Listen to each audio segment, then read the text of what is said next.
اکبر کے پاس لے کے چلو کس سے یہ کہوں، عباس بھی تو اب میرا زندہ نہیں رہا، اکبر کو ڈھونڈ لوں، علی اکبر کو ڈھونڈ لوں، کچھ دیر کو اے آنکھوں کی بینائی لوٹا، اکبر کو ڈھونڈ لوں، علی اکبر کو، کس حال میں ہے نہ جانے، کس حال میں نہ جانے کہاں ہے میرا جوان،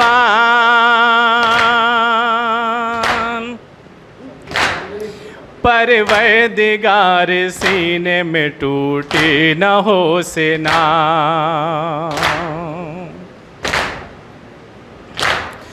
ورنہ جواب مادر اکبر کو دوں گا کیا، اکبر کو ڈھونڈ لوں، علی اکبر کو ڈھونڈ لوں، کچھ دیر کو اے آنکھوں کی بینائی لوٹا، اکبر کو ڈھونڈ لوں، علی اکبر کو مجبور اس قدر نہ ہو فیضی کوئی پیدر،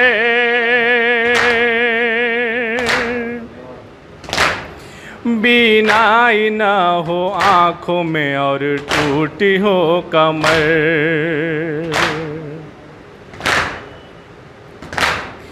اور دشمنوں سے پوچھے کہاں ہے جواں میرا،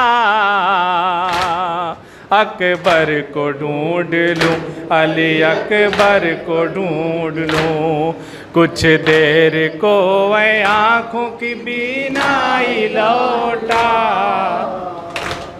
اکبر کو ڈھونڈ لوں، علی اکبر کو ڈھونڈ لوں، یا حسین یا حسین حسین حسین